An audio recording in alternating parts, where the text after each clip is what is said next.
کسی نے بڑے کمال کی بات کہی ہے، اتنا غرور نہ کر اے شاہین اپنی اڑان پر، تقدیر جب بگڑتی ہے تو گرتے پتہ نہیں چلتا۔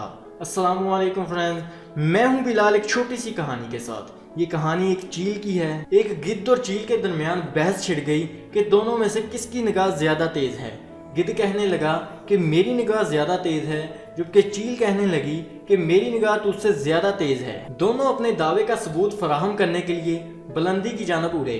جب آسمان کی بلندیوں میں پہنچ گئے تو گدھ نے ارد گرد نظر دوڑائی اور چیل سے کہا کہ مجھے زمین پر پڑا گندم کا دانہ صاف دکھائی دے رہا ہے۔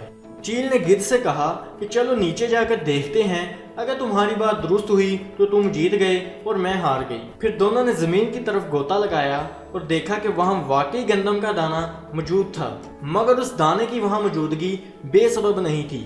وہاں ایک شکاری نے جال بچھا رکھا تھا جو پرندوں کو پھنسانے کے لیے لگایا گیا تھا۔ زمین پر اتر کر گدھ نے جب وہ دانہ اٹھانا چاہا تو شکاری کے جال میں پھنس گیا۔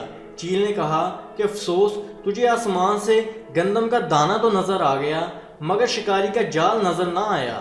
گدھ نے افسردہ ہو کر بولا کہ تقدیر کا جب فیصلہ آتا ہے تو عقل جاتی رہتی ہے، اور جب قضا اپنا حربہ استعمال کرتی ہے تو تیز نگاہ رکھنے والوں کی نگاہ بھی جواب دے جاتی ہے۔ دوستو، ایک چھوٹی سی کہانی ہمیں زندگی میں بہت بڑا سبق سکھاتی ہے۔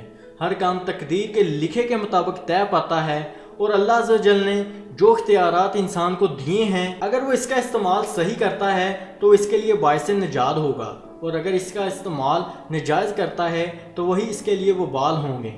آخر میں بس یہی کہوں گا، منزلوں سے آگے بڑھ کر منزل تلاش کر، مل جائے اگر دریا تو سمندر تلاش کر۔ ملتے ہیں کسی اور انٹرسٹنگ ویڈیو میں، تب تک کے لیے اللہ حافظ۔